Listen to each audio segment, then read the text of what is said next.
If you would remind me when Chip attended GVS, which years and which grade levels were enrolled in with Global Started in 2022 and finished in December of 2023.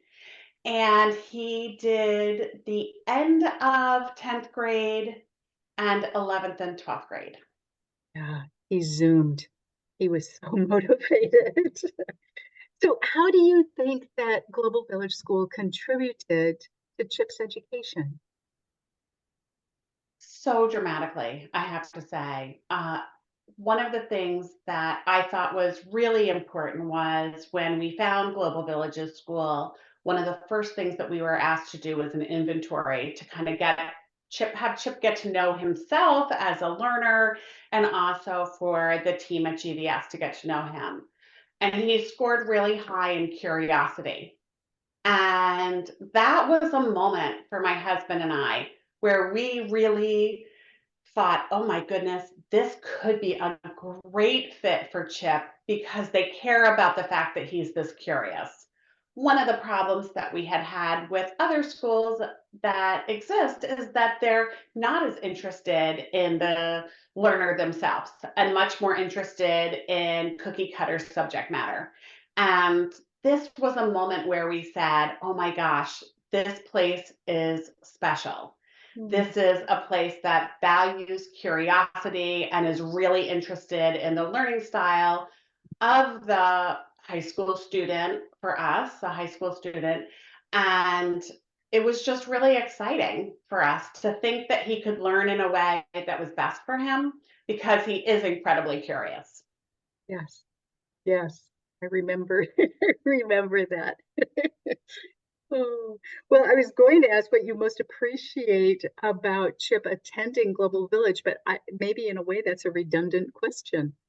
No, I think I still could have more things to say Yeah. about that. Okay. I think Okay. that the meeting Chip with his curiosity is really an important place, but also I have to say one of the things that I really treasured about this is that he had the opportunity to travel with me, and I travel so much for work and have opportunities for play and adventure on the different sides of my speaking engagements, and he could come with and we could work something absolutely incredible and school related into these adventures. So I love that we got to do some history work and cultural geography in England and go see castles that he had been really interested in visiting, and going up and down the Gold Coast in Australia, and getting to visit Iceland. And, we've just had a lot of great adventures together. And I think that that's really incredible. But then we also chose some adventures based on what he was interested in. So Mhm. when he was working on his physics class, and he focused so heavily on the physics of both sailing and the physics of racing, of race cars, we had the opportunity to go to Goodwood's, which is a really special racetrack in England at one of the old castles. And they have very incredible and special cars. And so it was fun to work into the physics class, being able to see these cars racing and using what he learned in physics. And I would sit next to him, and I'm not a big car person, and he knows everything about every car that's ever been built and could tell me about some of the specialized mechanisms and how they related to physics. It was great. I mean, it was really, really great. And I couldn't ask for better memories of that. But I also really appreciated what good learning was happening. Like, he wasn't just memorizing things for a physics test.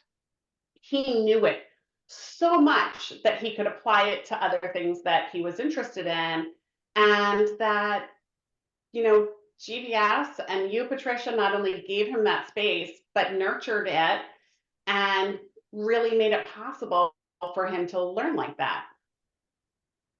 So true. So true. It might be hard to answer this, but perchance, do you have a favorite memory that you'd like to share about Chip's time enrolled with Global Village? I don't know that I could pick just one, I but I have know. to say, one of the things that I loved I loved a couple things. One of the things that I loved was when you would ask questions of Chip and he would start telling you the things that he learned. And that, to me, I could tell that you were checking his knowledge that he was doing this work and that he was, and what other kind of guidance you could give him for the next step.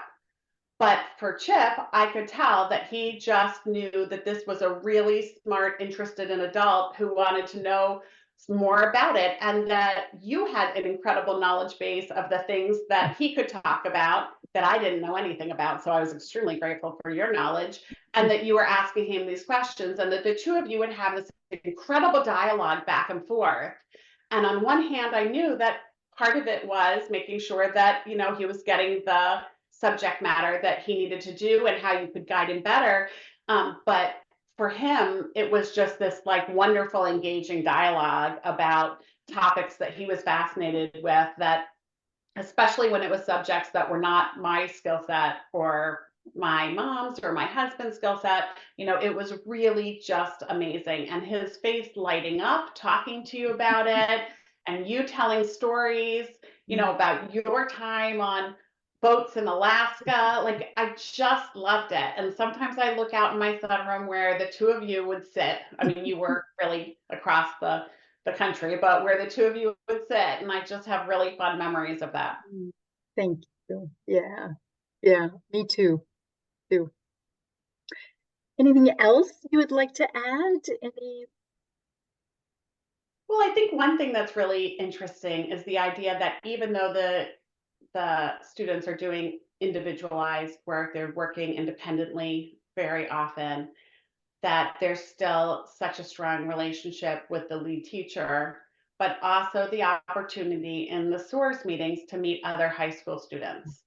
And that the topics varied, and sometimes they were more interesting to Chip and sometimes they were less interesting to Chip, and I could see that, when the activities came in. But some of the ones that I didn't think he'd get into as much turned out to be some of the most interesting for him, and I think that that's really special. I love the idea that people from around the world who are in school in all parts of the world could be logging in at that time. And I know that when Chip was in Australia, he was logging in at, like, I don't know what it was, 4 in the morning or something, and because he wasn't going to miss it. I mean, even though he was told he could miss one, he wasn't going to miss it. And I think that that's a really great addition to the program. I'm under the impression that that wasn't always there before we had started, but it's been there the whole time Chip's been there. And I think it's a nice addition to it so that the students don't feel like they're alone. And for Chip, he never really was alone because he was getting to travel and do other things and learn at the same time. But I could see that it might be something that some students would really crave, is that opportunity to be with other students and to chat. And I think that Camilla did a nice job with that. I agree. Thank you. Thank you. I'm going to stop our recording.